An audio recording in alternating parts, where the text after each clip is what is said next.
Devah, thanks for joining us. You, for your PhD thesis a while back, did something very innovative in social science, particularly for graduate students.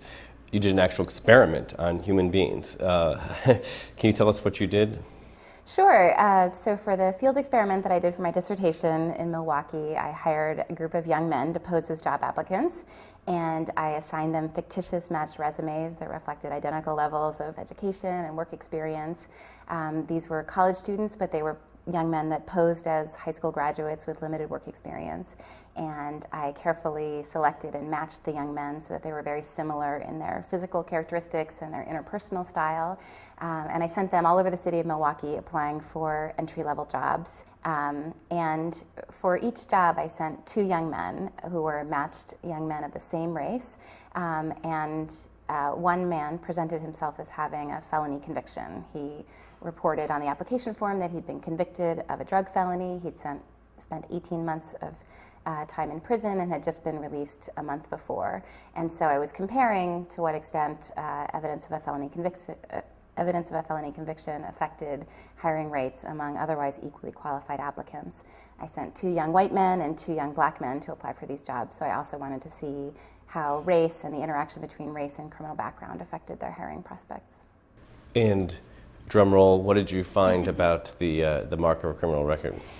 So there were a couple of big findings from the study. One is that a criminal record had a huge impact on hiring outcomes. Whites were about half as likely to receive a callback as equally qualified non-offenders. For blacks, the effect was even a little bit larger. One of the other big findings that was a surprise to me was just about the direct effects of race and racial discrimination.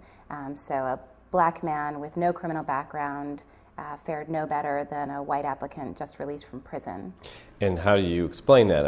Are the employers simply racist and active bigots, or is there something else going on? Well, it's hard to explain exactly what's motivating employers' decisions. I think that there's some degree of old-fashioned racism in place, but in my conversations with employers following this field experiment in both Milwaukee and New York, I've come to believe that employers don't harbor conscious animosity towards blacks and really don't see themselves as discriminating. Much of what happens is a very unconscious process where I think employers are attempting to select the best candidate for the job, but are affected by all kinds of pervasive and largely unconscious stereotypes that result in privileging or preferring a white candidate to a black candidate.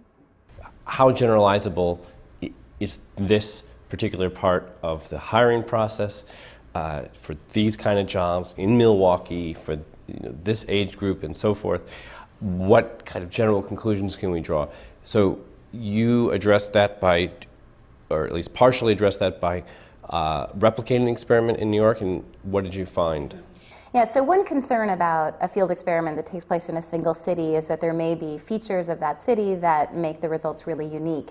And Milwaukee is a city that has a long history of racial antagonism. It's one of the most segregated cities in the country, and there are lots of reasons to think that maybe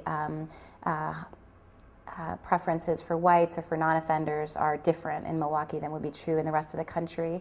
And so with my colleague Bruce Western, we replicated the study in New York City, which is a city we chose partly because of its incredible heterogeneity, diversity. It's known as a cosmopolitan and very open-minded city.